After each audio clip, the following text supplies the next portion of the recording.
আসসালামু আলাইকুম বন্ধুরা, আমি রাকিব রায়হান আপনাদের জন্য একটা অসাধারণ সুন্দর সিনেমা নিয়ে হাজির হলাম। যদি কোনো গল্পের মাধ্যমে আপনারা অনন্য একটি জাদুকরী দুনিয়াতে হারিয়ে যেতে চান, তবে Kubo and the two strings আপনার জন্য।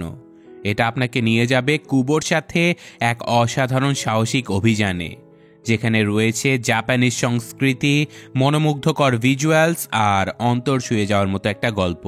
তো চলুন গল্প শুরু করা যাক।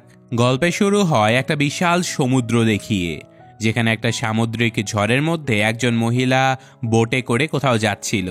তার কাছে একটা সেতারও রয়েছে। মহিলাটিকে দেখেই মনে হচ্ছিল যে সে খুবই সাহসী। সমুদ্রের রূপ আস্তে আস্তে ভয়ঙ্কর হতে থাকে। উত্তাল সমুদ্রের এক ভয়ঙ্কর ঢেউ মহিলাটির দিকে এগিয়ে আসছিল। মহিলাটি তখন তার ম্যাজিক্যাল সেতারটি বাজিয়ে সে বিশাল ঢেউকে দুই ভাগে ভাগ করে দেয়। কিন্তু তার পেছনে এমন আরেকটি ভয়ঙ্কর ঢেউ তার দিকে এগিয়ে আসে, আর মহিলাটি কিছু করার আগেই ঢেউটি মহিলাটার নৌকাসহ তার উপরে আছড়ে পড়ে। আর এই মহিলাটা একটা পাথরে গিয়ে আঘাত পায়। তবে সৌভাগ্যবশত এবারের যাত্রায় মহিলাটি কোনো রকমে বেঁচে যায়, কারণ ঢেউটা তাকে ভাসিয়ে কিনারায় নিয়ে এসেছিল। মহিলাটি চারপাশে খুঁজে দেখে যে তার ব্যাগটা কোথায় পড়ল। আসলে সেই ব্যাগের মধ্যে তার নিজেরই ছোট্ট বাচ্চা ছেলেটা ছিল, যে ছেলের নাম ছিল কুবো। বাচ্চাটার একটা চোখ নষ্ট ছিল, কারণ বাচ্চাটার নিজের দাদু ভাই তার একটা চোখ উপড়ে নিয়েছে। এরপর আমাদের বেশ কিছু বছর পরের সিন দেখানো হয়, যেখানে কুবো এখন বড় হয়ে গেছে। 7-8 বছর বয়স হয়ে গেছে তার। বাচ্চাটি তার মাকে খুবই ভালোবাসত। এত ছোট বয়সে সে নিজের অসুস্থ মায়ের দেখভাল করত, খাওয়া দাওয়া করিয়ে দিত। আর কুবোর মা কেমন যেন নিস্তব্ধ হয়ে গিয়েছে। সে কথা বলে না, নিজে থেকে কখনো নড়াচড়াও করে না।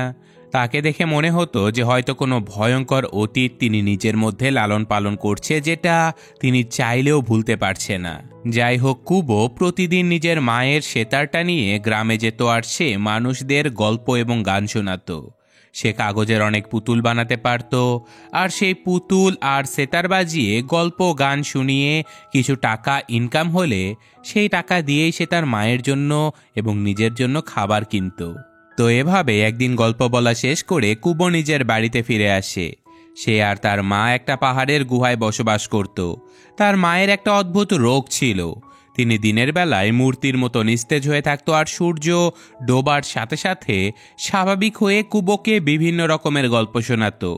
কুবোর পূর্বপুরুষ আর তার দাদুর গল্প। কুবোর মা বলে যে কুবোর কাছে থাকা কাগজের পুতুল, অর্থাৎ যার মাথায় একটা চাঁদ রয়েছে, তাকে মুন কিং বলা হয়, যে হচ্ছে কুবোর দাদু। ওটার সামনে যেই সৈনিকটা রয়েছে সেটা হচ্ছে কুবোর বাবা, যে কিনা কুবোকে অনেক ভালোবাসে। কুবোর মা আজকে কুবোকে একটা ভয়ঙ্কর সত্যি জানিয়ে দেয় যে কুবোর একটা চোখ তার ওই দাদুই তুলে নিয়েছে।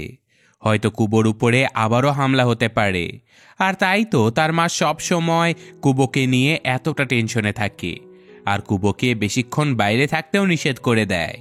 তো কুবোর মা বলে যে সন্ধ্যা নামার সাথে সাথেই যেন সে বাড়িতে ফিরে আসে। কুবোর সেফটির জন্য সে কুবোকে একটা মাংকি পুতুল দেয়, আর বলে যে এটা যেন সব সময় কুবোর সাথেই থাকে। তাছাড়াও তার মা তাকে আরও জানিয়ে দেয় যে তার বাবার কবরটা এই গ্রামেই রয়েছে। পরদিন আর দেরি না করে কুবো সেই কবরস্থানে চলে যায় নিজের বাবার কবরটা দেখার জন্য। বাবাকে কুবো অনেক ভালোবাসত। সে তার বাবার কবরের পাশে বসে নিজের মনের অনেক কথা শেয়ার করে। ছোট্ট কুবো এটা বুঝতেই পারে না যে তার বাবা কোনো কথারই উত্তর দেবে না। কুবো এত কথা শেয়ার করলো, কিন্তু তার বাবা কোনো রিপ্লাই দিল না। তাই কুবো খুবই হোপলেস হয়ে পড়ে। মন খারাপ করে সে তার বাবার কবরের উপরে যে কাগজের লণ্ঠনটা পড়েছিল সেটা দূরে ছুঁড়ে মারে। কুবো বুঝতে পারে যে লণ্ঠনটা ফেলে দিয়ে সে অনেক বড় ভুল করে ফেলেছে, তাই দ্রুত সে লণ্ঠনটা তুলে নেয়। আর তখনই নদীর ওপারে কুবো দুজন মহিলাকে তার দিকে উড়ে আসতে দেখতে পায়। আসলে এরা ছিল কুবোর মায়ের বোন। তাছাড়া এরা দুজন ছিল ভয়ঙ্কর ডাইনি। তাছাড়াও কুবোর দাদুর মতো এরাও কুবোর অন্য আরেকটা যে চোখ ছিল সেটা নিয়ে নিতে চায়। কুবো খুবই ভয় পেয়ে যায়। সে দৌড়াতে থাকে। তখনই সেই দুই বোন ম্যাজিক করে কুবোর পেছনে ভয়ঙ্কর একটা ঝড় পাঠিয়ে দেয়। কুবো নিজেকে সামলাতে না পেরে পড়ে যায়। মুখ তুলে সে সামনে তাকিয়ে দেখে যে তার মা সেই সেতারটা নিয়ে দাঁড়িয়ে আছে। কুবোর মা ভয়ঙ্কর রূপ নিয়ে সেই সেতারটা বাজালে তার মধ্য থেকে একটা এনার্জি বের হতে থাকে, যার ফলে সেই দুই ডাইনি আর ঝড় দূরে সরে যেতে থাকে। তারপর কুবোর মা তাকে জানায় যে এবার সঠিক সময় হয়ে এসেছে, তার বাবার অসমাপ্ত কাজ এখন কুবোকেই করতে হবে। সে আরও জানায় যে কুবোই সেই সোলজার যে কিনা মুন কিংকে হারাতে পারবে। তবে এই জন্য কুবোকে প্রথমে সেই 3টে জাদুর জিনিসের খোঁজ করতে হবে, যেন কেউ তার চোখটা আর না নিতে পারে। এরপর কুবোর মা জাদুর মাধ্যমে কুবোর পিঠে পাখনা বসিয়ে দেয়। কুবো তার মাকে ছেড়ে যেতেই চাচ্ছিল না, কিন্তু অদৃশ্য এক শক্তি তার মায়ের থেকে কুবোকে পেছনের দিকে টেনে নিয়ে যাচ্ছিল। তখনই কুবোর মায়ের মাথার কিছু চুল ছিঁড়ে কুবোর হাতে চলে আসে আর কুবো অদৃশ্য হয়ে যায়। এরপর কুবোর মা তার 2 বোনের সাথে ফাইট করে অনেক দূরে পাঠিয়ে দেয়। অন্যদিকে কুবো যখন চোখ খোলে তখন তার সামনে একটা বানরকে দেখতে পায়। এটা ছিল সেই মাংকি পুতুলটা যেটা কুবোর মা কুবোকে দিয়েছিল। আসলে কুবোর মা তার ম্যাজিক্যাল পাওয়ার দিয়ে সেই পুতুলটার মধ্যে প্রাণ দিয়ে দিয়েছে। বানরটা কুবোকে জানায় যে কুবোর মাকে তার বোনেরা মেরে ফেলেছে, তাই এখন কুবোর দায়িত্ব তার মায়ের সকল ইচ্ছেগুলো পূরণ করা। তাছাড়া বানরটা কুবোকে বলে যে কুবো যেন সব সময় তার কথাই মেনে চলে। তো যাই হোক, কুবো খুবই ভেঙে পড়েছিল।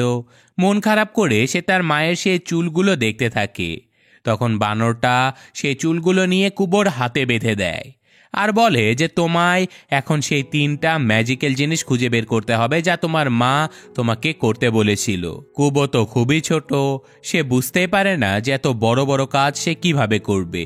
তখনই বানরটা কুবোকে কনফিডেন্স দিয়ে বলে যে খুব তাড়াতাড়ি তুমি সেগুলো অবশ্যই খুঁজে পাবে। কুবো খেয়াল করে যে তার কাছে থাকা একটা কাগজের পুতুল জ্যান্ত হয়ে গিয়েছে, আর সে কুবো আর বানরটাকে গাইড করছে ম্যাজিক্যাল জিনিসগুলো খুঁজে পাবার জন্য। পুতুলটা নির্দেশ দেয় আর তারা দুজন সে পুতুলটার দেখানো পথে যেতে থাকে। তো যেতে যেতে ওরা অনেক দূরে চলে আসে। ওরা দেখতে পায় যে সেখানে একটা গুহার ভেতরে অদ্ভুত ছায়া পড়ে রয়েছে। বানরটা সেফটির জন্য সেই ছায়াটাকে অ্যাটাক করতে চাইলে কুবো তাকে বাধা দেয় আর বলে যে এটাকে মেরো না, সে আমার বাবার ব্যাপারে সব কিছু জানে। আর এই বিশাল আকৃতির লোকটা এই কথা শুনে কুবোকে বলে যে কুবোর প্রতিটা কাজে সে কুবোকে সাহায্য করবে। সবাই আবার তাদের যাত্রা শুরু করে। তো এখন কাগজের পুতুলটা সবাইকে নির্দেশনা দিতে দিতে এমন একটা জায়গায় নিয়ে যায় যেখানে একটা গুহার প্রবেশদ্বার ছিল একটা কঙ্কালের মুখের আকৃতির। বিশাল সাইজের এই লোকটা কঙ্কালের একটা দাঁত স্পর্শ করার সাথে সাথে পুরো জায়গাটা ভেঙে ওরা সবাই নিচে পড়ে যায়। চোখ খুলে সবাই দেখতে পায় যে ওদের সামনে একটা তলোয়ার সুরক্ষিত অবস্থায় রয়েছে। কুবো তলোয়ারটা দেখে বুঝতে পারে যে এটাই সেই তলোয়ার যেটার গল্প তার মা তাকে শোনাতো। কিন্তু যখনই ওরা তলোয়ারটাকে সেখান থেকে বের করে সাথে সাথে সেখানে একটা বিশাল সাইজের কঙ্কাল চলে আসে। বানরটা সেই তলোয়ার দিয়ে কঙ্কালটাকে আঘাত করতে যায় আর আচমকায় তলোয়ারটা ভেঙে যায়। তখন সবাই বুঝতে পারে যে এটা আসলে নকল তলোয়ার। এমন সময় কুবো কঙ্কালটার মাথার খুলির দিকে খেয়াল করে যেখানে অনেকগুলো তলোয়ার ছিল, যার মধ্যে একটা তলোয়ার ছিল একটু ইউনিক। বিশাল সাইজের লোকটা তখন কুবোকে তার পিঠে নিয়ে উড়ে যায় কঙ্কালের মাথার কাছে, আর কুবো সেই তলোয়ারটা নিয়ে নেয়। আর অদ্ভুতভাবে তলোয়ারটি নেওয়ার পরপরই কঙ্কালটা ভেঙে গুড়িয়ে যায়। তারপর সবাই মিলে দ্রুত সেখান থেকে বেরিয়ে আসে।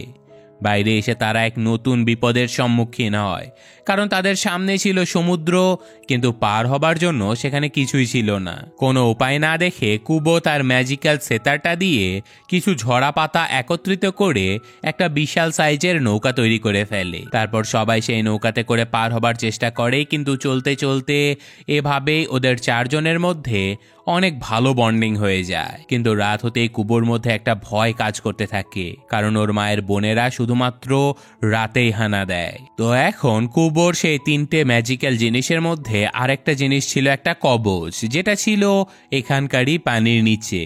তো এখন বিশাল দেহের এই মানুষটা পানিতে ঝাঁপ দেয় সেই কবচটি উদ্ধার করতে। অনেকটা সময় পার হয়ে গেলেও সেই লোকটা আর উপরে আসে না। এমন সময়ে আবার হঠাৎ করে সেখানে পরিবেশ পাল্টে যেতে থাকে আর সেই ডাইনিরা কুবোকে ধরতে সেখানে চলে আসে। কুবো কি করবে ভেবে না পেয়ে পানিতে ঝাঁপ দেয়, যেন একই সাথে সেই কবচ আর লোকটিকে সে উদ্ধার করতে পারে। তো পানির নিচে কিছু দূর যেতেই কুবো সেই কবচটা পেয়েও যায়, কিন্তু এটার মাথার যে টুপিটা ছিল তা এখানে ছিল না। হঠাৎই কুবো খেয়াল করে যে একটা বিশাল চোখ উদয় হয়েছে, আর সেই বিশাল সাইজের চোখটা কুবোকে হিপনোটাইজ করতে থাকে, যার ফলে কুবোর ম্যাজিক্যাল পাওয়ার কমে যেতে থাকে। এদিকে কুবোর ম্যাজিক্যাল পাওয়ার কমে যাবার সাথে সাথে তার তৈরি করা সেই নৌকাটিও ভাঙতে শুরু হয়। এদিকে বানরটাকেও সেই ডাইনি দুজন ধরে ফেলে। এমন সময় মোটা দেহের লোকটা উপরে ভেসে আসে। বানরটা দ্রুত লোকটাকে বলে যে কুবো এখনো পানির নিচে আছে, যত দ্রুত সম্ভব তুমি ওকে বাঁচাও। লোকটা বহু কষ্টে কুবোকে পানির নিচ থেকে উপরে নিয়ে আসে, আর বানরটা সেই ম্যাজিক্যাল তলোয়ারটা দিয়ে ডাইনি দুজনকে আঘাত করে অনেক দূরে পাঠিয়ে দেয়। এরপর কোনো রকমে সবাই মিলে একটা কিনারায় এসে আশ্রয় নেয়। এদিকে বানরটা তার একে নির্মম সত্য কুবোকে জানায় যে সে আসলে কুবোর মা। মৃত্যুর সময় তার ম্যাজিক্যাল শক্তি দিয়ে সে নিজের আত্মাটাকে সেই বানরের পুতুলটার মধ্যে প্রবেশ করিয়ে দিয়েছিল। কুবো এইসব কিছু শুনে খুবই খুশি হয়ে যায়, কারণ সে তার মাকে ফিরে পেয়েছে। তখন কুবো তার মাকে জিজ্ঞাসা করে যে মা, এইসব কিছু কেন হচ্ছে? কুবোর মা তখন আসল সত্যিগুলো তাকে জানিয়ে দেয়।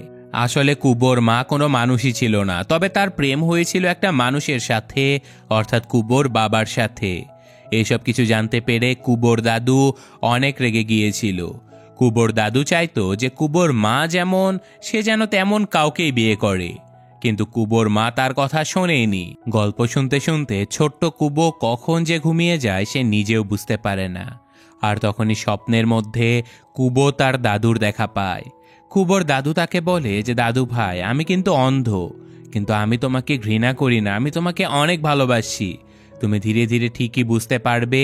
আর হ্যাঁ, তুমি যে জিনিসগুলো খুঁজে বেড়াচ্ছ তার মধ্যে 3 নাম্বার জিনিসটার খোঁজ আমি তোমাকে বলে দেব।